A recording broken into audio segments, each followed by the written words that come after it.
نحمده ونصلي على رسوله الكريم اما بعد فاعوذ باللہ من الشیطان الرجیم بسم اللہ الرحمن الرحیم۔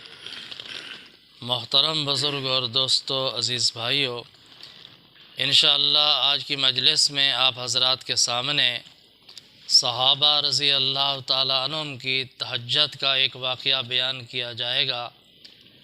اتنے تہجد کے پابند تھے کہ شیطان کو بھی تہجد کے لیے آ کر جگانا پڑا۔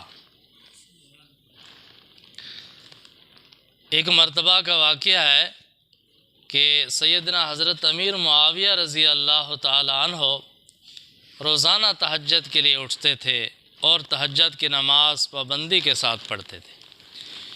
تہجد کی نماز پڑھنا یہ صالحین کا شیوہ ہے۔ تمام انبیاء علیہم السلام تہجد کی نماز کے پابند تھے۔ تمام صحابہ رضی اللہ تعالیٰ عنہم اجمعین تہجد کی نماز کے پابند تھے۔ تمام تابعین تبع تابعین تہجد کی نماز کے پابند تھے۔ تمام بزرگان دین اولیاء صالحین بھی تہجد کی نماز کے پابند تھے۔ تہجد کی نماز پڑھنا یہ اللہ کے صالح اور نیک لوگوں کا شیوہ ہے، اور تہجد کی نماز ان لوگوں کو نصیب ہوتی ہے جو اللہ کو محبوب ہوتے ہیں، اللہ کو پسند ہوتے ہیں۔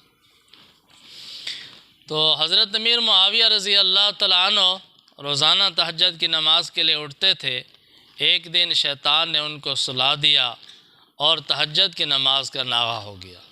تہجد کی نماز قضا ہو گئی تو جب بیدار ہوئے تو اللہ کے سامنے رونا شروع کر دیا، استغفار پڑھنا شروع کر دیا، اور سارے دن روتے رہے، استغفار پڑھتے رہے، اللہ تعالیٰ سے معافی مانگتے رہے اس بات پر کہ میری آج تہجد کی نماز کیوں فوت ہو گئی ہے۔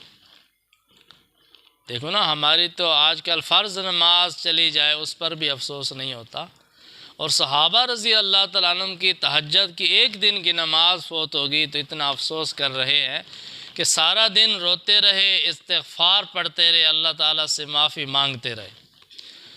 جب دوسری رات ہوئی، تہجد کا وقت ہوا، تو ایک آدمی نے آ کر حضرت امیر معاویہ رضی اللہ تعالیٰ عنہ کو تہجد کی نماز کے لیے جگا دیا۔ جب اٹھے، بیدار ہوئے، دیکھا کہ آدمی تو اجنبی ہے، اس کو پہچانتے نہیں ہیں، جانا پہچانا آدمی نہیں ہے، تو اس کو پکڑ لیا اور اس سے پوچھا کہ تم صحیح بات بتاؤ، تم کون ہو؟ تو اس نے بتایا کہ میں ابلیس ہوں۔ کون ہوں؟ ابلیس ہوں، شیطان ہوں۔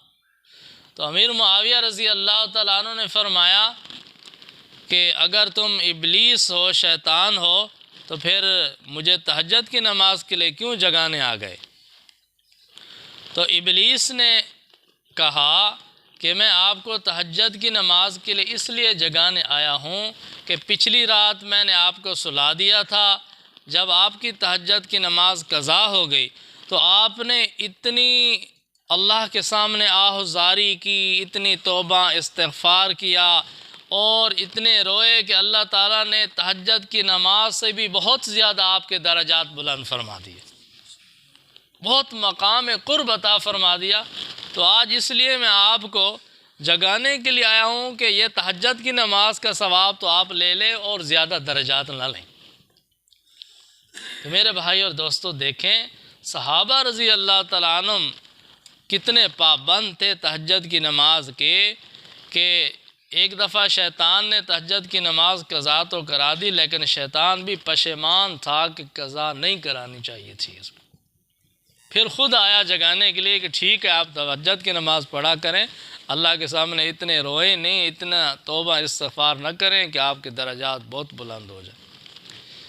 تو اس لیے معلوم ہوا، ایک تو تہجد کی نماز بہت اعلیٰ نماز ہے، ہر مسلمان کو اس کی پابندی کرنی چاہیے، اور دوسری بات اللہ کے سامنے رونا دھونا، استغفار کرنا، اپنے گناہوں کی غلطیوں کی معافی مانگنا، یہ ایسی چیز ہے کہ انسان کے درجات بہت بلند کر دیتی ہے۔ دعا ہے کہ اللہ تعالی ہم سب کو پابندی سے تہجد کی نماز پڑھنے کی توفیق عطا فرمائیں، اور کثرت سے توبہ اور استغفار کرنے کی توفیق عطا فرمائیں۔